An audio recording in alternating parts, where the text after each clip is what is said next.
Hello and welcome. This sculpt for Sculptober is for day 30. The prompt is Spectral.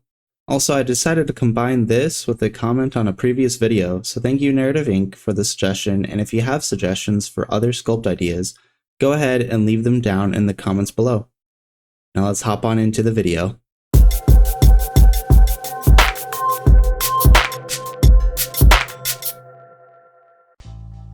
So today is day 30 of Sculptober, and the prompt for this day is Spectral. And from the thumbnail, you probably already understand that I will be sculpting a monk, and I'm guessing that some of you are thinking, how does a monk fit into the spectral idea? And originally I was thinking, oh, it doesn't make sense at all, but then as I was looking into it and in post-production, I'm actually building a monk character right now, and as I was looking at the different subclasses for the monk, there is a subclass called Way of the Astral Self, and one of the abilities of that is actually to create spectral arms. So I thought my idea was awesome, original. It's actually not, but that's okay, because it still was a lot of fun to sculpt. And as you've seen these references now that I'm showing you, I was actually talking when I was looking through them, but I figured this would be better commentary than what I was originally saying. But essentially, I'm going for a classic monk style in a fighting pose, also with the spectral arms floating above him in a ready stance as well. And now with all that being said, let's go ahead and get started. I started off with the head. It's very helpful to get proportions down right at the beginning, so that way there are less edits and changes in the future. After I get the head essentially at a good stopping point, I set up an array modifier. That way then I can determine how tall this figure needs to be. And because this is designed for a miniature, I am doing 6 heads tall instead of the typical 8 heads tall for realism.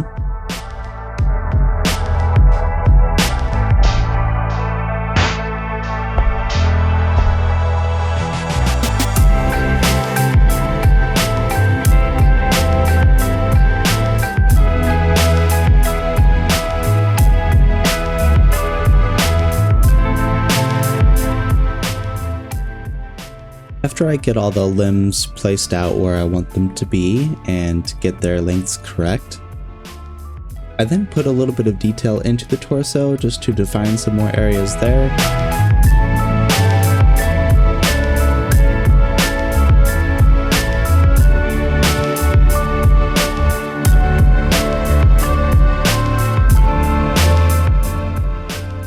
And then I start posing the character just to get it in a more dynamic position.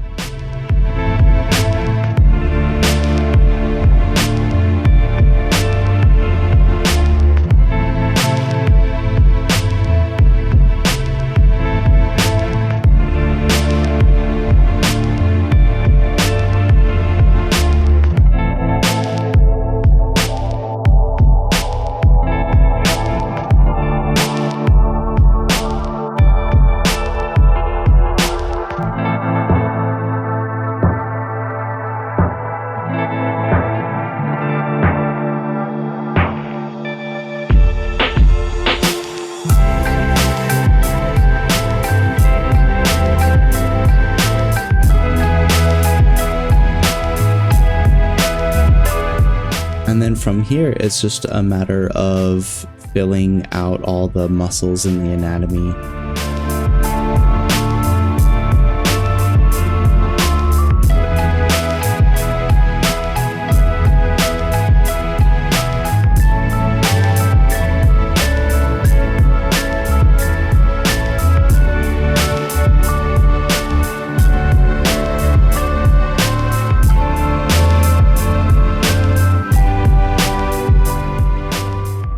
If you're liking the video so far, please go ahead and give it a like, and also subscribe to my channel as it will help me out tremendously.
For miniatures specifically, it is a lot better to exaggerate everything just so that way it's easier to see when you 3D print them because they are tiny, and also so that way the paint, assuming these will be painted, the paint will be able to accentuate some of the features.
We're working on the upper half for the entirety of the video so far. I decided to now start working on the lower half.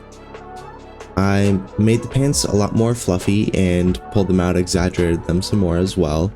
And then I started to put folds and creases in the pants to show movement. I then also worked on the feet. Since there would be shoes, I didn't have to worry about the toes at all. Then I started working on the wrappings for the calf area.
I thought his midsection looked a little bare, so I decided to add like a belt to it and also some wrappings hanging off the side of the belt to make it look like it is tied to the waist. Later on, I do add a symbol to the front of the belt. This symbol could easily represent his monk tribe or tradition, or just as a reminder to himself where he grew up or where he trained under. I didn't have any like specific rhyme or reason for it. I just thought it looked bare and needed something there.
Now it is definitely time to fulfill the actual prompt for this video, which is Spectral.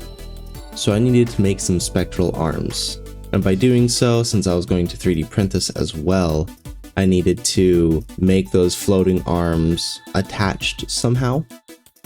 And so what I decided to do was make some sort of essence or stuff coming off of his arms to end up creating these spectral hands. And then that way everything could be connected, and I think it ends up looking really nice. But let me know down in the comments what you think about this style.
And at this point, I just do some last minute cleanup, fixing some things here and there.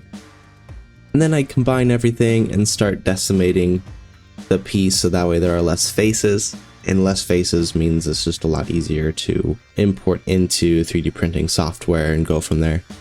I do a lot of the decimating off camera and some additional things off camera, like creating the base, for instance, and setting up the materials, which you've seen me do in past videos. And yeah, that's pretty much it. I do 3D print it, but I did end up breaking the arm off when I was taking off the supports. So unfortunately, I will have to 3D print it again, but that's okay. I hope you enjoyed my video. This one was a lot of fun to make. Thank you so much for watching this video, and if you haven't, please check out some of my other videos. I always welcome the support. And stay tuned because I do upload videos regularly.